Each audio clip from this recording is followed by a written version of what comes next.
ഒരിക്കലും അങ്ങനെ ചെയ്യില്ല. കാരണം ആൾ ഇത്രയും ഇല്ലാത്ത അവസ്ഥയിൽ നിന്ന് വളർന്ന ആൾ, പല സാഹചര്യങ്ങളും നേരിട്ട് വളർന്ന ആൾ, അന്നൊക്കെ ഇത്ര ഇതായിട്ട് പിടിച്ചു നിൽക്കുന്ന ആൾ ഇപ്പോൾ എല്ലാ സൗഭാഗ്യം നിയമം കൊടുക്കുമ്പോൾ ഒരിക്കലും അങ്ങനെ ചെയ്യില്ല. ഇല്ല, എൻ്റെ അങ്ങനെ ഒരു ആളെ സ്നേഹിക്കുന്ന ആരും ആളെ ശത്രു എനിക്ക് തോന്നുന്നില്ല. പറഞ്ഞു അത് ഞങ്ങൾ അമൃതയിൽ ഇപ്പോൾ ഒരു ബ്ലഡ് റിപ്പോർട്ട് കണ്ടിരുന്നു. അപ്പോൾ അതിലിങ്ങനെ എന്തോ സമീതനാക്കുമ്പോഴോ അങ്ങനെ എന്തോ 2-3 ഇതിന് പറഞ്ഞിട്ടുണ്ട് സംശയം. അങ്ങനെയാണ് ഞങ്ങൾ അറിഞ്ഞത് വിവരം.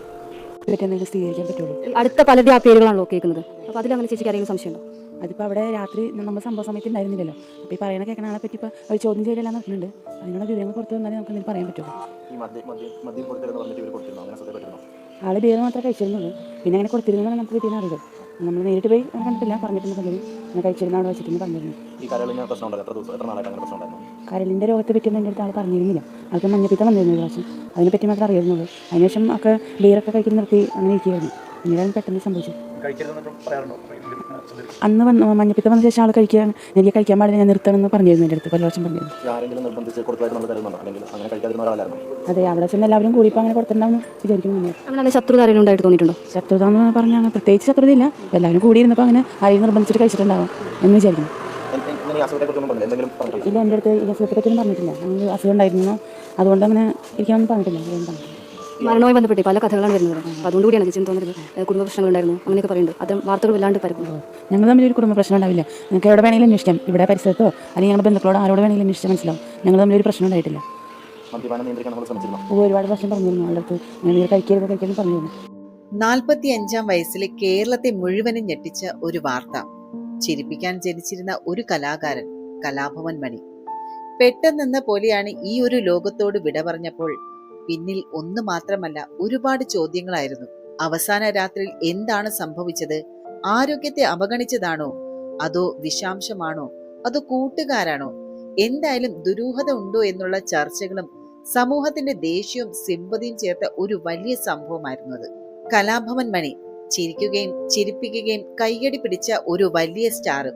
പക്ഷെ അതിന്റെ പിന്നില് ഒരു ആരോഗ്യ പ്രശ്നങ്ങളുണ്ടായിരുന്നു. അതായത് ഡയബറ്റിക്സ് പേഷ്യന്റ് ആയിരുന്നു, ലിവർ സിറോസിസ് ആയിരുന്നു. ഡോക്ടർമാർ മദ്യത്തെ ഒരിക്കലും തുടരുത് എന്നുള്ള വാണിംഗും ഉണ്ടായിരുന്നു. പക്ഷേ ഡിപ്പെൻഡൻസി കാരണം അതെല്ലാം അദ്ദേഹം അവഗണിച്ചു. കലാഭവൻ മണി മദ്യം ഉപയോഗിച്ചത് ഇവിടെ പാർട്ടി മൂടുകൊണ്ടൊന്നല്ല. സ്ട്രെസ്സും ലോൺലിനെസ്സും തെറ്റായ കൂട്ടുകാരും ചുറ്റുമുണ്ടായിരുന്നതും ഇവ ചേർന്നപ്പോൾ മദ്യം ഒരു റൂട്ടീനായിട്ട് മാറി. അദ്ദേഹത്തിന്റെ തകർച്ചയ്ക്ക് കാരണം എന്ന് പറയുന്നത് ചുറ്റുമുണ്ടായിരുന്ന കൂട്ടുകാരുടെ സ്വാധീനം വലുതായിരുന്നു എന്ന് തന്നെയായിരുന്നു. 2016 മാർച്ച് 6-നായിരുന്നു അദ്ദേഹത്തിന്റെ മരണം. കരൾ രോഗം ഗുരുതരമായിട്ട് ചികിത്സയിലിരിക്കവെയായിരുന്നു ആ ഒരു മരണം സംഭവിച്ചത്. മെയിൻലി മദ്യപാനം തന്നെയായിരുന്നു അദ്ദേഹത്തിന്റെ ആരോഗ്യം പാടെ നശിപ്പിച്ചിരുന്നത്. പലരും മുന്നറിയിപ്പ് നൽകിയിട്ടും നടൻ മദ്യപാനം തുടർന്നു. സൗഹൃദ വലയങ്ങൾ മണിയുടെ മദ്യപാനത്തിന് വലിയൊരു കാരണമായിരുന്നു എന്നുള്ള സഹപ്രവർത്തകരും പറഞ്ഞിട്ടുണ്ട്. ആരോഗ്യം മോശമായി കലാഭവൻ മണി ആശുപത്രിയിലായ ദിവസത്തെ സംഭവങ്ങളാണിപ്പോൾ വീണ്ടും ശ്രദ്ധ നേടുന്നത്. ജോബി ആയിരുന്നു കലാഭവൻ മണിയുടെ മാനേജർ. പാടിയിലെ കൂട്ടുകാരുമൊത്ത് ആഘോഷിച്ച മണിക്ക് ദേഹ അസ്വസ്ഥം വന്നപ്പോൾ ആദ്യം ഡോക്ടർ സുമേഷിന് വിളിക്കുന്നതും ഇദ്ദേഹമാണ്. സുമേഷ് രാത്രി 11:30-യോടെയാണ് സ്ഥലത്തെത്തിയത്. ഡയബറ്റിക് പേഷ്യന്റായ മണി മദ്യപിക്കരുത് എന്ന ഡോക്ടർമാരുടെ കർശന നിർദ്ദേശമുണ്ടായിരുന്നു. എന്നാൽ അന്ന് ബിയർ കഴിച്ചിട്ടുണ്ട്. വിറയ്ക്കുകയും വിയർക്കുകയും ഒക്കെ ചെയ്യുന്ന മണിയെയാണ് ഡോക്ടർ പിന്നീട് കണ്ടത്. ആദ്യം മണി ചികിത്സയ്ക്കൊന്നും തയ്യാറായിരുന്നില്ല. പാടിയിൽ അങ്ങിങ്ങായിട്ട് അദ്ദേഹം ഛർദ്ദിക്കുകയും ചെയ്തു. ജാഫർ ഇടുക്കി, തരികിട സാബു തുടങ്ങിയവരായിരുന്നു തലേ ദിവസം അവിടെ വന്ന് മണിക്കൊപ്പം മദ്യപിച്ച് ആഘോഷിച്ചത്. ഡോക്ടർ സുമേഷ് പലതവണ ആശുപത്രിയിൽ പോകാൻ പറഞ്ഞിട്ടും മണി തയ്യാറായില്ല. ഇതേക്കുറിച്ച് ഒരിക്കൽ സുമേഷും സംസാരിച്ചിട്ടുണ്ടായിരുന്നു. കുറെ നാളായിട്ട് മദ്യം കഴിക്കുന്നയാൾക്ക് അത് കിട്ടാതെ വരുമ്പോഴുള്ള ഒരു അസ്വസ്ഥത മണിയിൽ കാണാനായിരുന്നു. എത്രയും പെട്ടെന്ന് ആശുപത്രിയിൽ എത്തിച്ചില്ലെങ്കിൽ സ്ഥിതി ഗുരുതരമാകും. എന്നാൽ ഒരു തരത്തിലും മണി ആശുപത്രിയിൽ പോകാൻ കൂട്ടാക്കിയില്ല. അദ്ദേഹം അടുത്ത് ചെല്ലുമ്പോൾ കൈയൊക്കെ തട്ടി മാറ്റി വല്ലാത്ത പെരുമാറ്റമായിരുന്നു. ഇതോടെ ഒരു ഇഞ്ചക്ഷൻ കൊടുത്താണ് മണിയെ ആശുപത്രിയിലേക്ക് കൊണ്ടുപോകുന്നത്. പോകുന്ന വഴിക്കെല്ലാം മണി സംസാരിക്കുന്നുണ്ടായിരുന്നുവെന്നും അന്ന് ഡോക്ടർ സുമേഷ് പറഞ്ഞു. ഈ ഒരു കേസിലെ അന്വേഷണം നടത്തിയ ഉണ്ണിരാജൻ IPS-ഉം ഒരിക്കൽ മണിയെ കുറിച്ച് സംസാരിച്ചിട്ടുണ്ട്. മണിയുടെ മദ്യപാനവും ആരോഗ്യനിലയെ അവഗണിച്ചതുമാണ് മരണത്തിലേക്ക് നയിച്ചതെന്ന് ഇദ്ദേഹം അന്ന് വ്യക്തമാക്കി. മണി ഒരു ദിവസം ഉപയോഗിച്ചിരുന്നത് 12-13 കുപ്പി ബിയറാണ്. 5-ാം തീയതിയാണ് ആശുപത്രിയിലാകുന്നത്. 4-ാം തീയതി മണി കുടിച്ചത് 12 കുപ്പിയോളം ബിയറാണ്. ബിയറിൽ മീഥൈൽ ആൽക്കഹോളിന്റെ അംശം ചെറിയ തോതിലുണ്ട്. ഒരുപാട് അളവിൽ കഴിക്കുമ്പോൾ അതിന്റെ അളവ് ശരീരത്തിൽ കൂടും. മണിയുടെ കാര്യത്തിലും സംഭവിച്ചത് അതാണ്. ലിവർ സിറോസിസ് ഉണ്ടെന്ന് അറിഞ്ഞിട്ടും മദ്യപിച്ചിരുന്നത് മരണം വില കൊടുത്ത് വാങ്ങിയതിന് തുല്യമാണ്. മറ്റുള്ളവരെ സഹായിച്ചെങ്കിലും സ്വന്തം ആരോഗ്യം മണി അവഗണിച്ചു. കൃത്യമായിട്ടുള്ള അന്വേഷണമാണ് മണിയുടെ മരണത്തിൽ നടന്നത്. ഇതായത് ഉണ്ണിരാജൻ IPS വ്യക്തമാക്കി പറഞ്ഞത്. 45-ാം വയസ്സിലാണ് മണി ലോകത്തോട് വിട പറഞ്ഞത്. ഏവർക്കും ഞെട്ടലായിരുന്നു ആ ഒരു മരണം എന്ന് പറയുന്നത്. തലേന്ന് കഴിച്ച ബിയറിൽ വിഷാംശം ഉണ്ടായിരുന്നു എന്നുള്ള റിപ്പോർട്ട് പുറത്തു വന്നതും വലിയ വിവാദങ്ങൾക്ക് കാരണമായി. മരണത്തിൽ ദുരൂഹതയുണ്ടെന്ന് ആരോപിച്ച് കുടുംബവും രംഗത്തെത്തി. എന്നാൽ അന്വേഷണത്തിൽ മരണത്തിൽ ദുരൂഹതയില്ല എന്നുള്ള കാര്യം വ്യക്തമായി.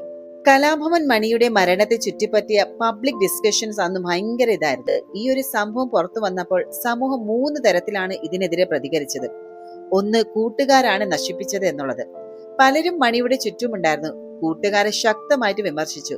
മദ്യം കിട്ടുമ്പോൾ എത്തുന്നവർ പിന്നെ വ്യക്തിയുടെ തകർച്ചയാകുമ്പോൾ ഇല്ലാതാകുന്നവർ. രണ്ടാമത് അഡിക്ഷന്, അതായത് അഡിക്ഷൻ ഒരു രോഗമാണ്, ജഡ്ജ്മെന്റ് കൊണ്ടൊന്നും അതിനെ പരിഹരിക്കാനാവില്ല. പലർക്കും മണിയുടെ കഥ ഒരു മാനസികാരോഗ്യ പ്രശ്നത്തിന്റെ ഒരു കണ്ണാടി പോലെ തോന്നി. സ്ട്രെസ്സും ലോൺലിനെസ്സും ആൽക്കഹോൾ ഡിപ്പെൻഡൻസി ഒക്കെ ഈ ഒരു മരണത്തിന് കാരണമായിട്ടുണ്ടായിരുന്നു. മൂന്നാമത്, സെലിബ്രിറ്റീസിനെ മനുഷ്യരായിട്ട് കാണാൻ സമൂഹം പഠിക്കണം എന്നതാണ്. അദ്ദേഹം ഒരു എന്റർടൈനർ ആയതുകൊണ്ട് തന്നെ ചിലർ അദ്ദേഹത്തിന്റെ ഹെൽത്ത് ഇഷ്യൂസിനെ ഡ്രാമ എന്ന രീതിയിലെടുത്തു. പക്ഷെ അതൊരു മനുഷ്യന്റെ ഇന്റർണൽ ബാറ്റിൽ ആയിരുന്നു. എന്തായാലും ഇതൊക്കെ ഉണ്ടായിരുന്നിട്ട് പോലും അദ്ദേഹത്തിന്റെ മരണം നമ്മുടെ സമൂഹത്തെ അല്ലെങ്കിൽ ജനങ്ങളെ ഒരുപാട് വേദനിപ്പിച്ച ഒരു മരണ വാർത്ത തന്നെയായിരുന്നു. അദ്ദേഹത്തിനെ പോലെ തന്നെ അദ്ദേഹത്തിന്റെ മകളായ ശ്രീലക്ഷ്മിയെയും എല്ലാവർക്കും അറിയാം. പിതാവിന്റെ സ്വപ്നം മുന്നോട്ട് കൊണ്ടുപോകുന്ന പുതിയൊരു തുടക്കം. അതായത് കലാഭവൻ മണിയുടെ ഏറ്റവും വലിയ സ്വപ്നങ്ങളിൽ ഒന്നെന്ന് പറയുന്നത് എന്റെ മകൾ ഡോക്ടർ ആകണം എന്നതുള്ളതാണ്.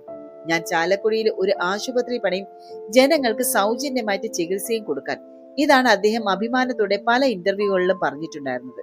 ഇപ്പോൾ 2025-ൽ മണിയുടെ മകളായ ശ്രീലക്ഷ്മി MBBS പഠനം ചെയ്യുകയാണ്. സോഷ്യൽ മീഡിയയിലെ അവളുടെ പഠന ചിത്രങ്ങളും ഹോസ്പിറ്റൽ പോസ്റ്റിംഗ്സും എല്ലാം വൈറലാകുന്നുണ്ട്. അച്ഛന്റെ സ്വപ്നം പൂർത്തിയാക്കുമെന്ന അവളുടെ വാക്കുകൾ പ്രേക്ഷകർക്ക് ഇന്ന് ഇമോഷണൽ റിലീഫാണ്. അച്ഛനെ നഷ്ടപ്പെട്ടതിന് ശേഷം ജീവിതം മുഴുവനും മാറി. എന്നാൽ അവളുടെ ഡിറ്റർമിനേഷൻ ഒരു മെസ്സേജ് നൽകുന്നുണ്ട്. അച്ഛൻ മരിച്ചാലും അച്ഛന്റെ ആ സ്വപ്നം ഒരിക്കലും മരിക്കില്ല എന്നുള്ളത്. അവസാനമായി പറയുകയാണെങ്കിൽ കലാഭവൻ മണിയുടെ ജീവിതവും മരണവും പറയുന്നത് ഒരു വലിയ യാഥാർത്ഥ്യമാണ്. പ്രതിഭയുണ്ടെങ്കിൽ ജീവിതം വിജയിക്കൂ എന്നല്ല, ആരോഗ്യമാണ് നമ്മളെ വിജയത്തിലേക്ക് കൂട്ടിക്കൊണ്ടു പോകുന്നത്. മണി മലയാളത്തിന്റെ സ്വന്തം ചിരിയും കരളും ഒരുമിച്ച് നൽകിയ താരമെന്ന നിലയിൽ ഇന്നും ഒരു പഠന പാഠമാണ്. മറ്റുള്ളവർക്ക് വേണ്ടി എന്തും ചെയ്യുന്ന മനുഷ്യൻ സ്വന്തം ആരോഗ്യം മാത്രം അവഗണിച്ചു. അതിന്റെ വില ജീവിതം തന്നെയായിരുന്നു. അതിനോടൊപ്പം തന്നെ ഇന്നത്തെ സമൂഹം അദ്ദേഹത്തിന്റെ മരണം കണ്ട് മനസ്സിലാക്കിയ ഒരു കാര്യം, നമ്മുടെ ചുറ്റുമുള്ള കൂട്ടുകാരും സമ്മർദ്ദങ്ങളും ജീവിതത്തിലെ തെറ്റായ പാതകളും ഇവയൊക്കെ ആളുടെ വഴിയെ മാറ്റാൻ കഴിയും. ഒരാൾ പ്രശസ്തനാണെന്ന് പറഞ്ഞാൽ അയാൾ സേഫ് ആണ് എന്നല്ല. എന്തായാലും അദ്ദേഹത്തിന്റെ മകൾ ഇന്ന് ഡോക്ടറായി ആരോഗ്യത്തിന്റെ പ്രാധാന്യം മറ്റുള്ളവർക്ക് പഠിപ്പിക്കുന്ന ഒരാളായി വളർന്നു നിൽക്കുന്നത് അത് തന്നെ വലിയൊരു സന്ദേശമാണ്. കലാഭവൻ മണി തന്റെ ജീവിതത്തിൽ ചെയ്ത ഏറ്റവും വലിയ പിഴവ് അവഗണനയായിരുന്നു. പക്ഷെ ആ പിഴവ് ഇനി മറ്റാരും ആവർത്തിക്കരുത്. അവസാനമായി പറയുകയാണെങ്കിൽ, ഒരു മനുഷ്യന്റെ പിഴവുകളിൽ നിന്ന് മറ്റൊരാൾക്ക് രക്ഷ നേടാം. കലാഭവൻ മണിയുടെ കഥ രസിപ്പിക്കാൻ മാത്രമുള്ളതല്ല, പഠിക്കാനുമാണ്. എന്തായാലും അദ്ദേഹത്തിന്റെ ഓർമ്മകൾക്ക് ആദരവ്. ഇവിടെ ഈ വീഡിയോ കണ്ട എല്ലാവരോടും ഒരു അപേക്ഷ, സ്വന്തം ആരോഗ്യം, നിങ്ങളുടെ ജീവിതം ഒരു നിമിഷം പോലും അവഗണിക്കരുത്. ഈ കഥ നിങ്ങൾക്ക് ഒരു ചിന്തയെങ്കിലും നൽകിയിട്ടുണ്ടെങ്കിൽ വീഡിയോ ലൈക്ക് ചെയ്യാനും ഷെയർ ചെയ്യാനും ഇതുപോലെ സത്യമായിട്ടുള്ള ജീവിത കഥകൾ അറിയിക്കാൻ ചാനൽ സബ്സ്ക്രൈബ് ചെയ്യാനും മറക്കരുത്.